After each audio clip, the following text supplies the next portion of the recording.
You think you know what happened the night Kimmel pulled out his checkbook on live television. You don't. Not yet. The story most people remember is the headline, the fine, the number, the settlement.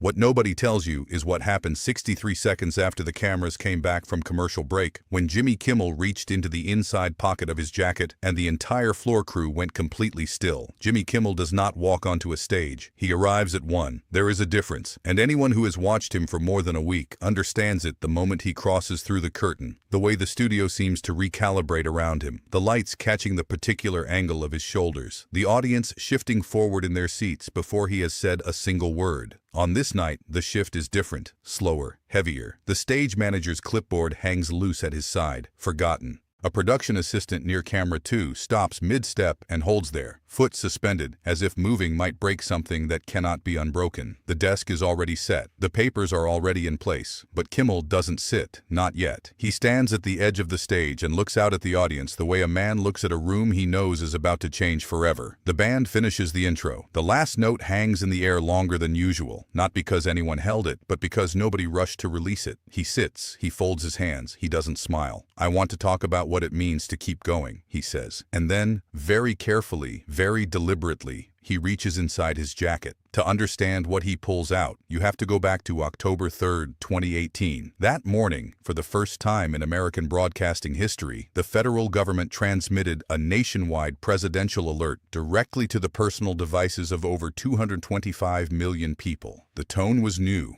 The system was new. The authority behind it was new. And that night, on a stage in Hollywood, Kimmel played the tone, then played it again, then played it a third time, wrapped inside a comedy sketch that asked, with a comedian's precision, what it means for a sitting president to have the ability to reach into every pocket in America without permission. Nobody at ABC believed it was illegal. The network would later say, in formal language submitted to the Federal Communications Commission, that the broadcast occurred under the impression that use of the tone was permissible. The FCC disagreed. 18 months later, with a consent decree and a settlement agreement, ABC paid $395,000 to close the matter. No admission of wrongdoing, no formal finding of guilt, a number, a signature, a termination of inquiry. The story ended there. For the lawyers, for Kimmel, it was never over. He places the check on the desk. The audience sees it before they understand it. A personal check.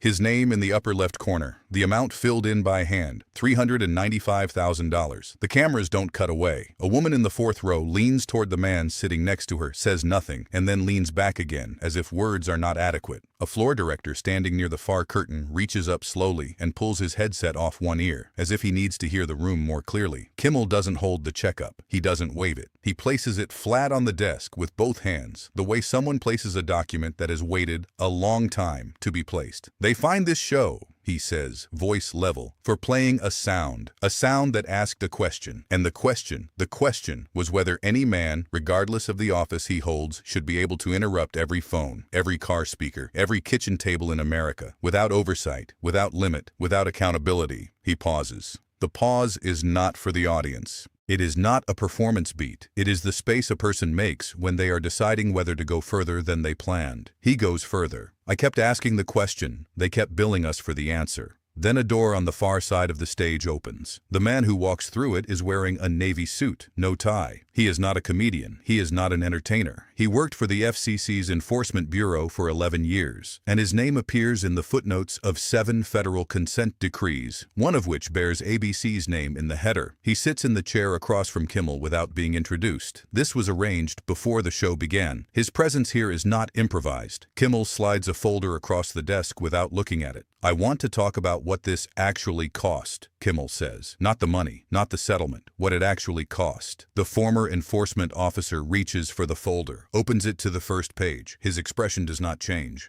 He has seen these documents before. He helped produce some of them. You want to start with the timeline, he says. It is not a question. I want to start with the architecture, Kimmel says. And the word lands strangely, not wrong, but unexpected, slightly clinical against the warm light of the studio. Because what we're looking at isn't a comedy show getting careless with a sound effect. What we're looking at is the architecture of who gets to ask questions on American airwaves, and what happens when the answer costs them something. A man in the third row turns to look at the person beside him. Nobody speaks. The screen behind the desk comes to life. It is a clip. Old footage, a 2018 broadcast frame, the sketch itself in full, playing on the studio's LED panel for the first time since the night it aired. The emergency tone sounds once. The audience, who lived through 2018 and remember the morning of October 3rd on their own phones, reacts not with laughter, but with a strange, involuntary stillness. The second tone plays. A woman near the aisle presses 2 fingers against her lips. The third tone plays. Kimmel pauses the clip. The FCC's own advisory, he says, states that the purpose of the restriction is to prevent alert fatigue, the desensitization of the public to emergency warnings. He lets the phrase settle.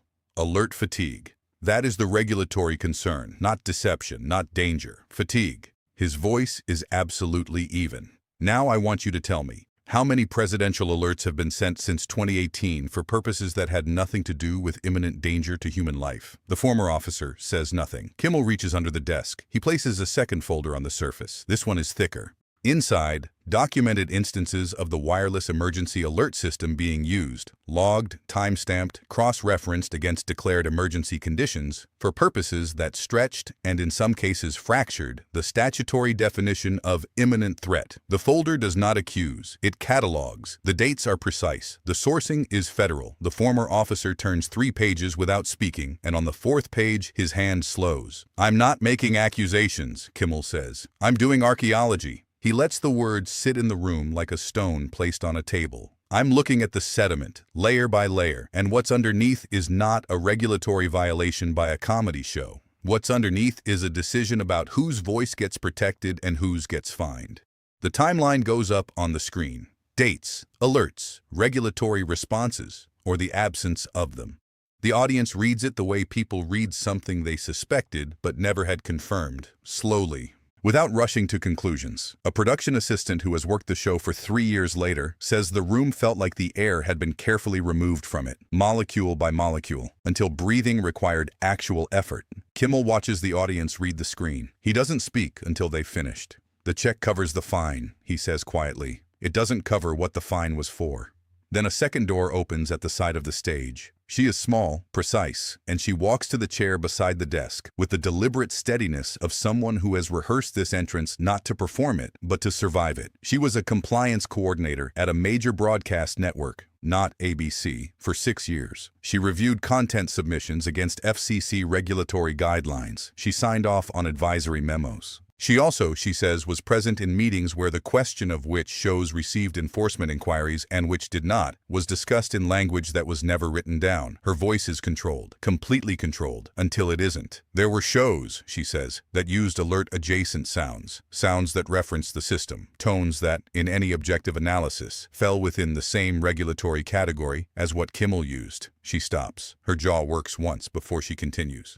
"They didn't receive letters of inquiry. They didn't receive proposed findings. Nothing."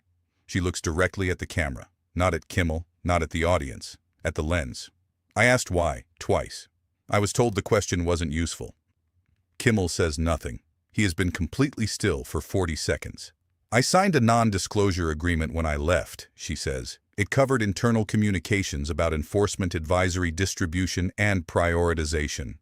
She unfolds a single piece of paper on her lap. "This is a statement of what I witnessed. It is not covered by the NDA because it concerns government regulatory conduct, not proprietary business information." She places the paper on the desk. "I had a lawyer check it, twice. I rehearsed walking out of the parking garage downstairs tonight 4 times before I came up." Nobody in the studio makes a sound. Then a second person walks from backstage. He is older. He was a field correspondent for a broadcast news organization for 19 years, covered regulatory enforcement as a beat for 7 of them, and was present in the briefing room when the 2019 consent decrees were announced. He sits. He reaches into his breast pocket and removes a folded document. Thin, 2 pages, printed on paper with a letterhead that the camera pushes close enough to read. A formal summary, compiled from public FCC enforcement records of every emergency alert violation that entered the inquiry phase between 2017 and 2023, cross-indexed against outcomes. Of the cases that proceeded to proposed fine or consent decree, he says, without inflection,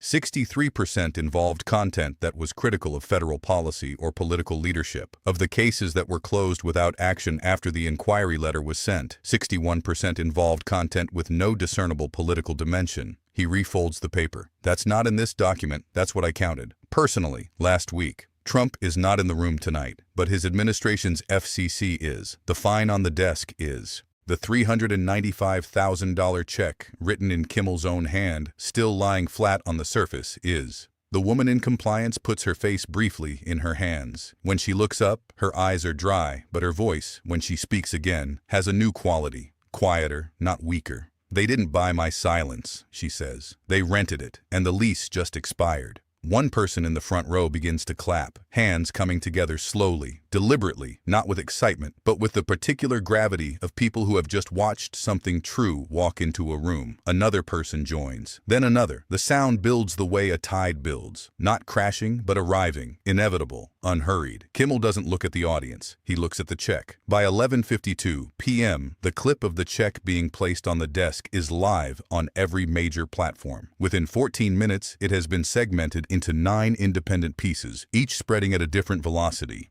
The compliance coordinator's final line, "They rented it, and the lease just expired," becomes the caption on screenshots shared from accounts that have never watched a late-night show. A network graphics department runs the timeline from the LED screen against their own archived records, annotating it with arrows and circles, running it on a 15-minute loop without commentary. Anchors sit in front of it and let it breathe. Trump's response arrives at 12:41 a.m. A post calling the segment "total propaganda fake television" and describing the FCC fine as the most appropriate thing they ever did. The post is screenshotted within seconds and placed beside the clip of Kimmel describing the fine's architecture. The juxtaposition requires no caption. The contrast is the entire argument. One side of the frame, a man at a desk with documents and a personal check. The other side, capital letters multiplying, exclamation marks compounding, fury escalating with each paragraph as if volume might retroactively change what the document said. The backstage footage, which a camera operator kept rolling for 47 seconds after the taping officially ended, shows Kimmel standing alone at the desk. The check is still there. He doesn't pick it up. He looks at it for a long time, the way someone looks at a decision they made before the consequences were certain, checking to see if the decision still holds. A floor director stands nearby with his headset around his neck, not speaking, not moving, giving the moment the space it earned. People who have never followed the FCC, who could not identify a consent decree in a lineup, are sharing the segment with the same caption, over and over. Did this just happen? The forums run for weeks. Flight logs, old regulatory filings, a thread correlating enforcement advisory, dates with news cycle peaks. Nobody comes forward with evidence that contradicts the timeline. No lawsuit materializes, no official counter document surfaces. The check clears. The archaeology is done. What's buried is on the table, and the table is still there, 3 months later, in screenshots and saved clips, and the particular kind of silence that follows something that was said out loud and cannot be unsaid. Some things are not stopped by fines. Some questions cost exactly what they're worth to suppress, and not $1 more. If that changed how you see who controls the room when the cameras are on, subscribe right now and turn on notifications. The next truth is already on the table.